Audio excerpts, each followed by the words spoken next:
एक तरफ global warming का खतरा, दूसरी तरफ हमारे लीडर्स जंगल को काट के मॉल और आईटी पार्क बनाने में लगे हैं। हैदराबाद का कंचागोची वोवली फॉरेस्ट जो कि 400 एकड़ में फैला हुआ है, जहां एक शांत और हरा भरा फॉरेस्ट और यह गवर्नमेंट के डेवलपमेंट के बिल्डोजर्स के नीचे कुचला गया। यह एरिया हैदराबाद के गोची वोवली में है, यूनिवर्सिटी ऑफ हैदराबाद के पास। यहाँ पर अलग अलग तरह की बायोडाइवर्सिटी है, जैसे कि डियर, फॉक्सेस, पीकॉक्स, स्नेक और कई रेयर बर्ड्स भी हैं। वहाँ के लोकल लोगों के लिए यह एक सुरक्षित स्थान था jogging, peace and fresh air के लिए। इसे अर्बन फॉरेस्ट या सिटी का ग्रीन लंग भी कहा जाता है।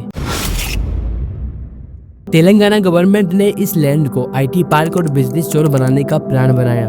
2025 में इस जमीन को नीलामी के लिए लिस्ट कर दिया गया, जिसमें 50,000 करोड़ के इन्वेस्टमेंट का टारगेट था। 5 लाख जॉब्स का प्रॉमिस दिया गया, बट बिना एनवायरमेंटल मंजूरी के इस डेवलपमेंट के प्रोसेस को स्टार्ट किया गया। लेकिन सवाल उठता है कि बिना पब्लिक परामर्श, बिना इकोलॉजी स्टडी के जंगल का फैसला कैसे हो गया।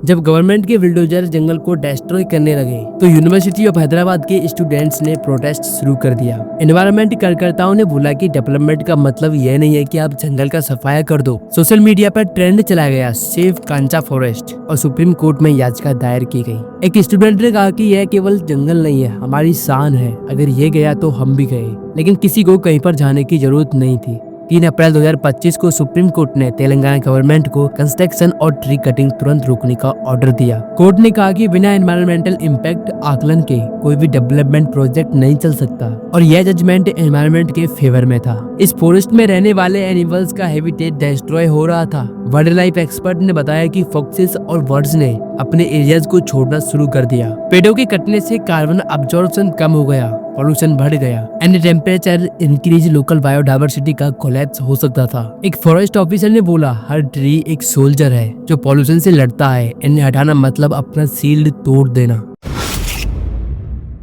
पब्लिक को इन्वॉल्व नहीं किया गया, बिना अवेयरनेस के ही प्रोजेक्ट अनाउंस हो गया। एनवायरमेंटल स्टडीज इग्नोर की गई। जंगल के काटने से एनवायरमेंट पर क्या असर होगा इसके बारे में कुछ नहीं सोचा। ग्रीन कवर की इम्पोर्टेंस को अंडर एस्टिमेट किया, केवल पैसा और जॉब पे फोकस। लेकिन अब फिलहाल में वहाँ हो क्या रहा है? गवर्नमेंट ने बोला है कि वहाँ पर इको पार्क बनेगा, लेकिन इसमें पब्लिक ने बोला है कि पहले जंगल काटो फिर पार्क बनाओ। ये नेचर कोई जोक है क्या? लेकिन अभी भी फाइनल जजमेंट पेंडिंग में है। कार्यकर्ता चाहते हैं कि जंगल को वैसा ही छोड़ दिया जाए। तेलंगाना की इस केस में केवल जंगल को ही नहीं बल्कि इंसान की उस सोच को भी देखा गया है कि इंसान किस हद तक जा सकता है अपने फायदे के लिए उन बेजुबानों को बेघर कर सकता है। लेकिन नेचर के साथ छेड़छाड़ नेचर बिल्कुल बर्दाश्त नहीं करेगा। अगर हम नेचर के साथ नहीं चलेंगे तो नेचर हमारे अगेंस्ट हो जाएगा और एक पल में ही सभी को नष्ट कर देगा। आप क्या सोचते हो कि जंगल को काटना सही है या गलत? कमेंट में लिखो। Save green save life. Please video को लाइक, शेयर एंड चैनल को सब्सक्राइब कर लें। मिलते हैं नेक्स्ट वीडियो में।